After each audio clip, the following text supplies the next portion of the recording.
Bismillahirrohmanirrohim. Assalamualaikum warahmatullahi ta'ala wabarakatuh. Para sahabatku semua dimanapun Anda berada,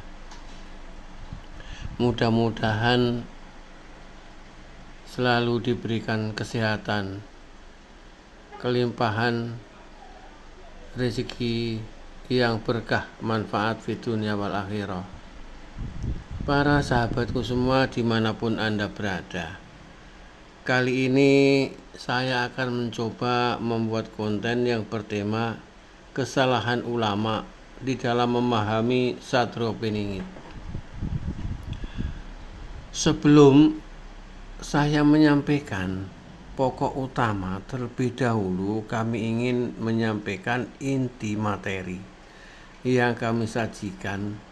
Jangan sampai kami dianggap membawa fitnah terhadap para ulama sebagai panutan kita, karena kita sudah kenyang disajikan dogma-dogma oleh para panutan kita, antara lain. Yang pertama, kita tidak boleh melihat kesalahan orang lain. Yang kedua, kita tidak boleh mengungkap kesalahan orang lain. Yang ketiga, kita tidak boleh mencari-cari kesalahan orang lain. Sebenarnya kata-kata ini sebenarnya kelihatannya benar, tapi menurut saya ini tidak bisa dibenarkan karena cuma sepihak. Alasan-alasannya dan tujuannya tidak bisa disampaikan. Kalau ini hanya sebatas sepihak, ini disebut dogma, hanya menakut-nakuti. Ini sebenarnya yang tidak diperbolehkan. Seharusnya disampaikan secara utuh, bukan hanya sepihak. Kalau sepihak sepertinya memang ini suatu kebenaran, tapi ini kan cuma sepihak, tanpa ada suatu alasan dan tujuannya tidak disampaikan. Ini yang disebut dogma-dogma yang disampaikan oleh panutan kita, yang disampaikan para panutan itu sebatas menakut-nakuti. Demikian tidak bisa dibenarkan karena hanya sepihak, tanpa ada penjelasan dan tujuan. Ini menurut prediksi, menurut penafsiran saya secara pribadi. Ini yang disebut dogma-dogma yang disampaikan oleh para panutan kita. Kami berani menyampaikan para ulama sebagai panutan karena memang tidak sesuai konsep dalam Al-Quran. Dengan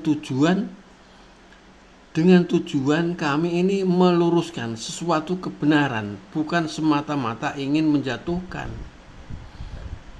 Karena saya paham betul bahwa ulama ini adalah sebagai panutan kita. Kita anggap sebagai orang tua kita. Kalau memang ada satu kesalahan, kita harus mengkritik atau meluruskan. Seandainya apa yang saya sampaikan ini tidak benar, tentu bisa ditabayun. Karena apa yang saya sampaikan ini punya data secara konkret, sesuai risalah dalam Al-Quran. Jadi saya ini tidak main-main kalau menyampaikan tentang hal-hal risalah dalam Al-Quran maupun menyampaikan tentang kesalahan para ulama. Ini saya tidak main-main, karena saya paham betul yang saya hadapi ini bukan orang sembarangan, adalah ulama yang sebagai panutan kita. Jadi kalau memang ini tidak benar, tidak sesuai risalah dalam Al-Quran, tentu ini adalah suatu kritikan atau bisa disebut meluruskan apa yang disampaikan oleh panutan kita, atau yang disampaikan, yang dijalankan oleh para panutan kita, supaya benar-benar sesuai dengan risalah dalam Al-Quran. Ini harapan kita. Karena apa yang saya sampaikan, walaupun konsepnya ini tidak menyenangkan, tapi saya tetap mempunyai dasar, mempunyai landasan, sehingga wajar kalau konsep-konsep saya ini orang tidak begitu suka, karena seperti menyalahkan para ulama segala macam, ini disebut membuka aib. Ini sebenarnya tidak benar. Saya bukan membuka aib, tapi meluruskan suatu kebenaran. Ini maksud dan tujuan kami. Karena apa yang saya sampaikan tentang Satrio Piningit ini mempunyai dasar sesuai risalah dalam Al-Quran. Ya, kalau Satrio Piningit maupun ramalan Joyoboyo dianggap musyrik, ini kalau menurut saya fanatik buta, karena tidak mampu memahami secara benar itu. Karena kalau tidak bisa menerima tentang Satrio Piningit, artinya tidak mampu memahami tentang Imam Mahdi, karena hakikatnya sama. Imam Mahdi adalah Satrio Piningit, Satrio Piningit adalah Imam Mahdi. Ini yang menjadi kesalahpahaman oleh para panutan kita tentang Satrio Piningit. Sedang Satrio Piningit ini menerima wahyu 9 risalah, inti pokok risalah dalam Al-Quran. Ini sudah jelas. Walaupun memang Prabu Joyoboyo itu menyampaikan bahwa Satrio Piningit itu menerima wahyu 9 risalah. Jadi risalahnya tidak disebutkan. Jadi kitanya yang harus mencari, minta petunjuk sama Allah, risalah mana yang menjadi wahyu Satrio Piningit. Sedangkan Satrio Piningit itu wahyunya sama dengan Imam Mahdi. Sehingga ini sebenarnya kalau